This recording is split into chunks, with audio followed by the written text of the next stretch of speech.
Hi guys, it's Emily from Nobel Novels and welcome to today's video. This is my August book haul, including the London trip. So I won't be linking all the channels for the people that went to London with me, because that will take forever, as I well learnt from my gratitude journal. But I will link the people who influenced certain books.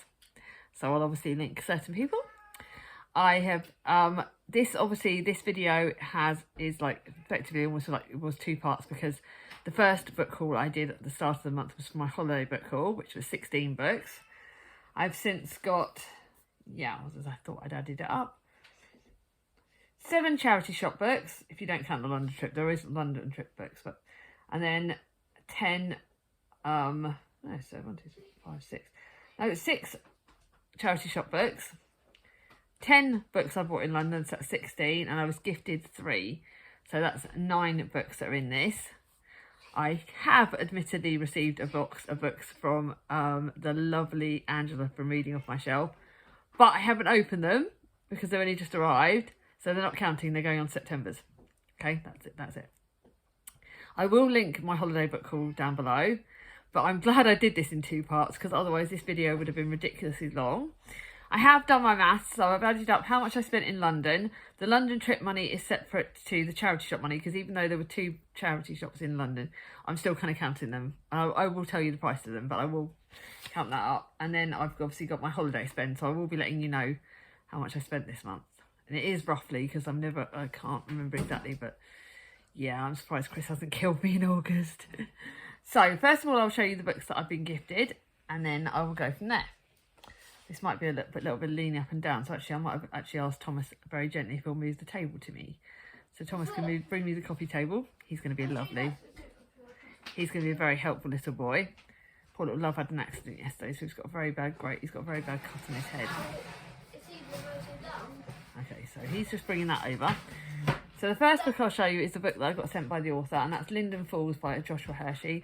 This is a fantasy, but it's a Christian fantasy. And it's to do with like witch Christian, and it's got biblical references. I'm going to read it in October. It's in my October book. And yeah, it's by Joshua Hershey. He sent it for me from all the way from, I believe, America. So it's an American book. And it's received a 5-star review apparently from Reader's Choice. It is an ad PR product, because obviously I got sent it to review it. There are some biblical themes, and but apparently it's supposed to be good. I don't know what. I don't know anything more. I don't want to know too much. But yes, thank you to Joshua for sending that to me. I hope I like it. I'm sure I will. Then the lovely Jack from Sped Book Joy sent me 2 books as a gift. So she is so sweet. This book, The Death of Vivek Oji, by Quakey Amezi, is one of their books that I really wanted. Someone sent it to Jack. I can't remember who. So it's sort of going around our book waffle group. But I wanted to save this because I want to read it in December, because basically, you know, every month I've been reading a book by one of the authors, one of my friends' authors. I decided that, seeing as my sister Charlie from Charlie Book Reads loves a Quakey Amezi, that's one of their favourite authors.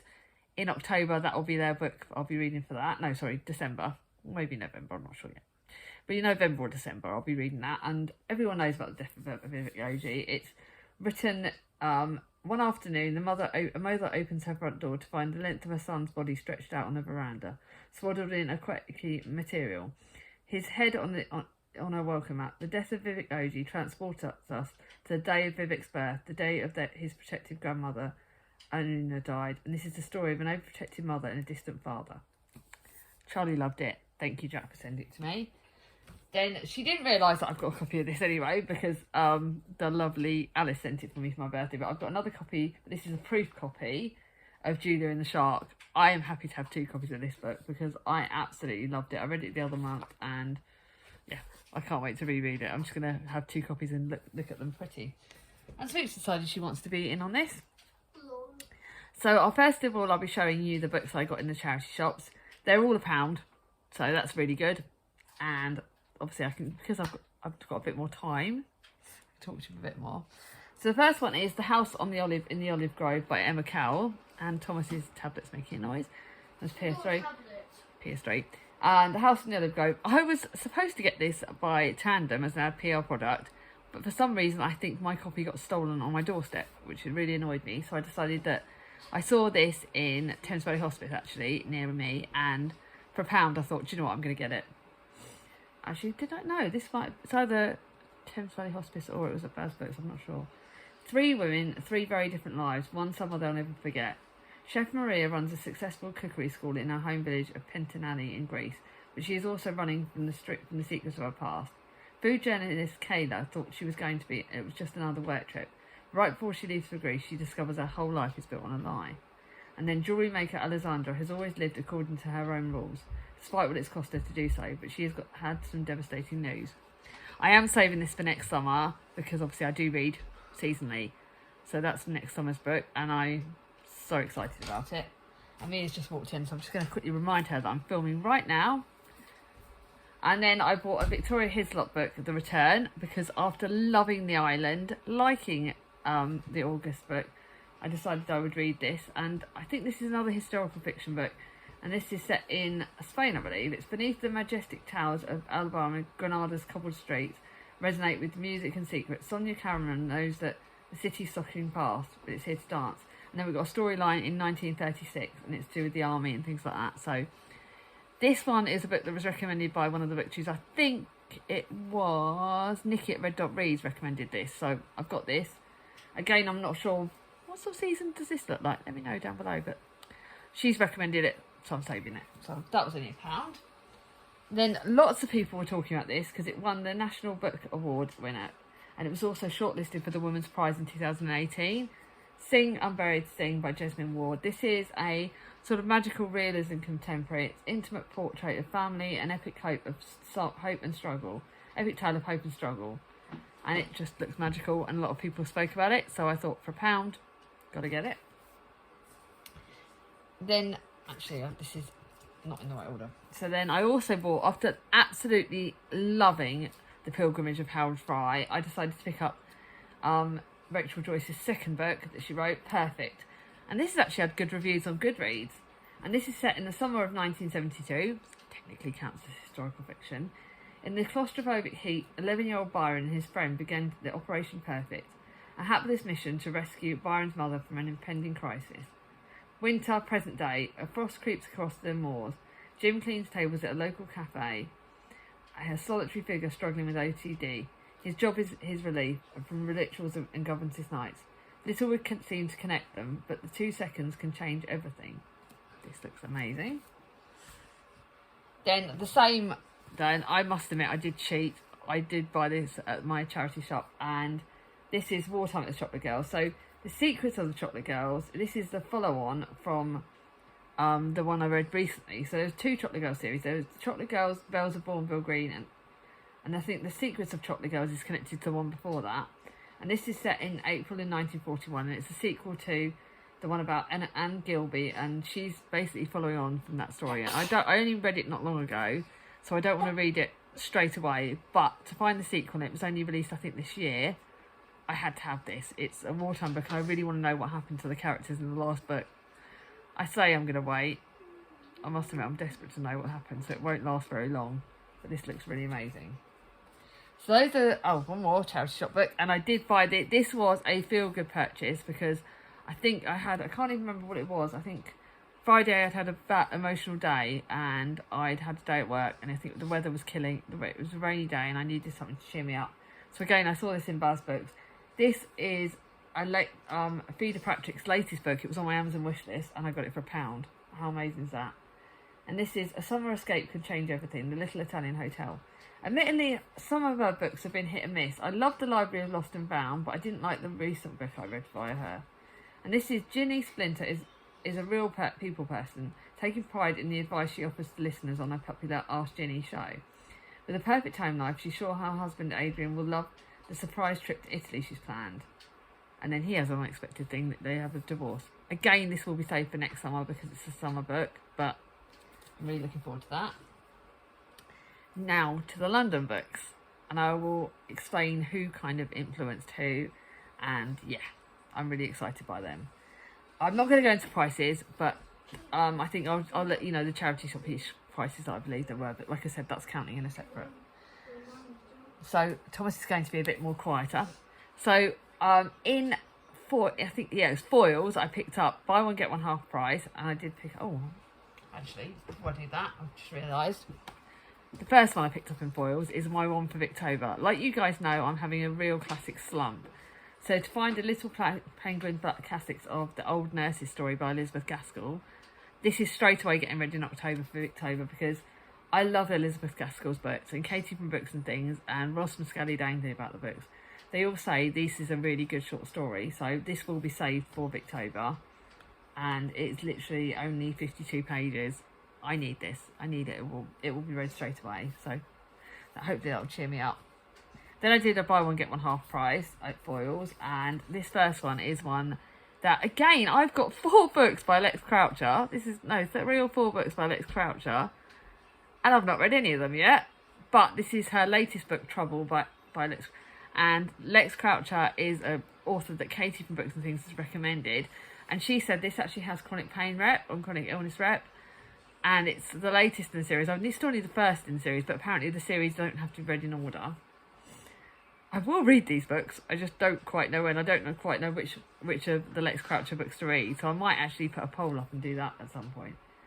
And this is, the lead character is called an Emily. Yay! Emily Lawrence is a liar. Oh, great. I'm not a liar. My kids will tell you I don't lie. She is not really a governess. She is not polite. She is not polished. And she has never taught a child in her life.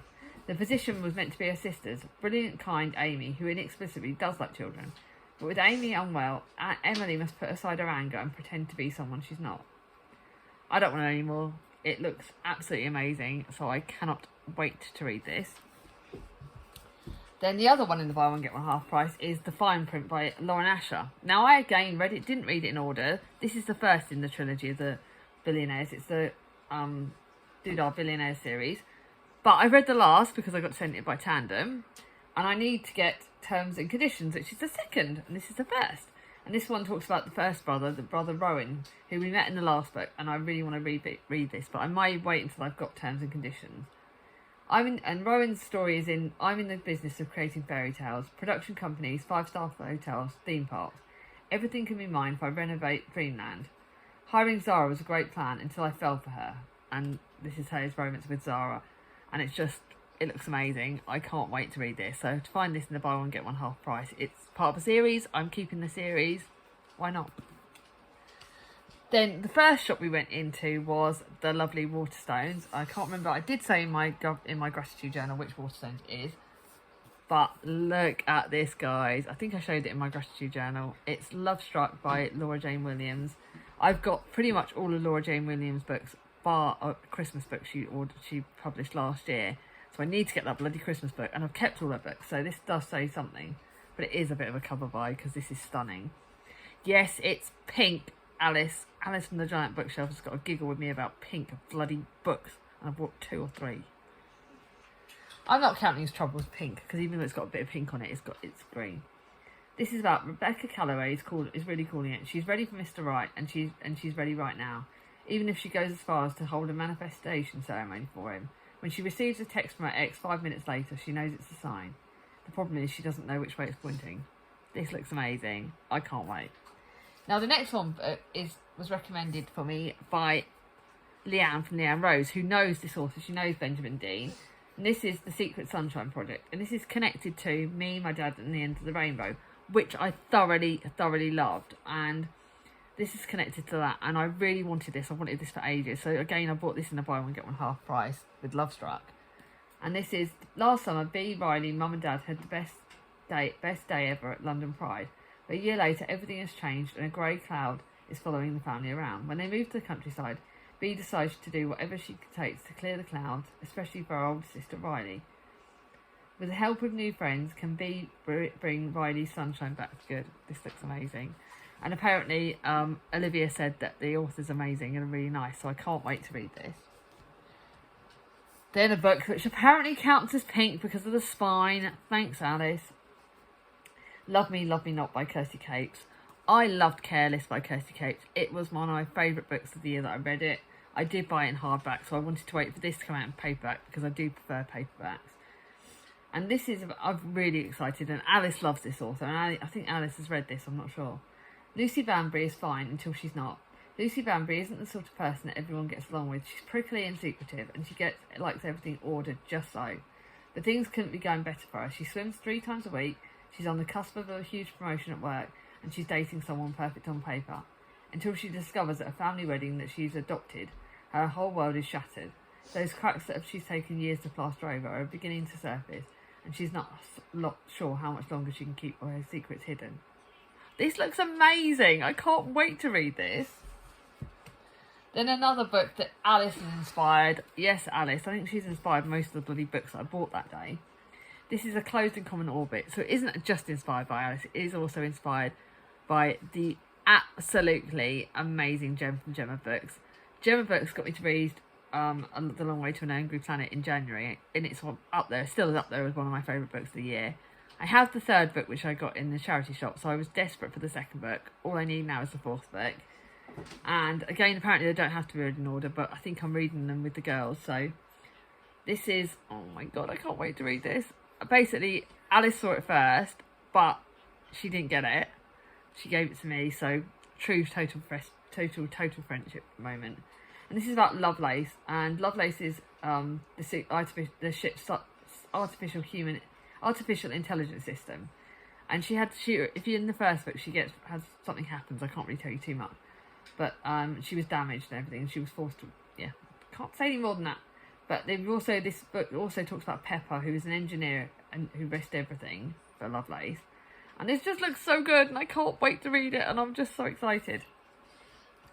Then another book that was Alice inspired, but actually also Gareth inspired this. And Gareth is Book Songs and Magic, and I'll link Gareth's channel down below. But at lunchtime, we were at lunch in Pizza Express, and Gareth was talking about how much Gareth loved this.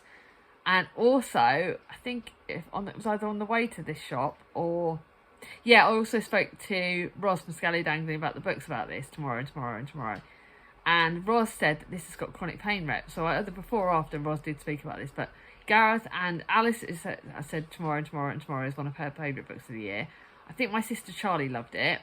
A lot of people have spoken about this book, and it's by Gabrielle Zevin, and I bought this at the London Review Bookshop. And this is the story about Sadie and Sam, and apparently it's not like, if you kind of get past the young American side of it, it does talk about a car accident and chronic pain, and it's got quite a lot of good representation apparently. When Sam catches sight of Sadie at a crowded railway station one morning, he's catapulted back to the brief time they spent together as children. The unique spark is reignited. What comes next is a story of friendship, rivalry, fame, creativity and betrayal, and a tragedy. The perfect worlds and the imperfect ones. Apparently they all recommended it. Gotta get it. Then in the Oxfam that we went to, I bought 3 books for Thomas, even though one of them is a magic book and he's not as keen on it, even though it's the first in the series, so I had to get it for him. And I bought him 2 football books, but the only one I bought for myself was Finding Black Beauty, and this is by Louis Kemner. And this is a retelling / follow-on to Black Beauty. But look at the naked hardback. It's stunning. It's absolutely stunning. I nearly bought it in my charity shop. So to find this, I was like, I had to buy it. It was my one for myself. Because I wanted to buy a book in every charity shop. And apart from the last one, the last Waterstones, I bought one in every charity shop. And this is A Horse Needs the Help of One Young Girl. Aspiring groom Josie comes to love her spirited charge, a black colt called Beauty. When he is taken from her, she travels to London to find him, on the way discovering the truth about her own past. Can't wait to read that. And then last but not least, in Scoob Books, and I didn't realise I've got another bookmark, and this was in Marchman Street. Scoob Books was a bookshop that was full of second-hand books down below. Another one, and this was actually inspired by the lovely Jenny from Bookish Shenanigans, and I think the girls were saying it. I wanted to buy a book from there, and this is another one that's saved for either this Booktober or next Booktober. I've loved Oscar Wilde's books. I've really, really enjoyed them. Considering I don't really like short stories, this is one I'm really excited about. And this is, we all know about the Canterville Ghost, and this has also got the Happy Prince. It's got some of the short stories in. It's got the Canterville Ghost. It's got Lord Arthur Savile's Crime, The Star Child, The Fisherman and His Soul. It's got loads and loads of short stories, but it will be perfect for this Booktober or next Booktober. And this wasn't too much money either, so I've got the main thing. So, those are the books. Let's go through the figures. This is rough because I can't remember the exact price. but I spent £17 on holiday, and consider I bought 16 books and I spent £17. We're not going to think about the next bit. Spent £6 in the charity shop on the 6 books, and then in London I spent £65.89 because I bought all of them full price apart from the 2 that were like the Oxfam and the Canterbury Ghosts. So yeah, I will say these are the full price. I did have £10 off because I had a £10 gift voucher. So actually I probably should say that £65.89 is without me counting my gift voucher. So technically I spent £55.85. So what I would have spent if I would have spent full price on so basically it's £89.89 technically is what I would have spent this month, but £10 got taken off because I had my gift voucher, so that was £79.89. So that's like 80 quid I spent this month, which is a lot more than every other month. But I'm not beating myself up. The London trip was worth it. It was amazing in Bognor. Going forward, obviously this month, by the time this this video goes live, I've got going out with Mia on before this. I've got a little Mia shopping trip, but I'm not doing much.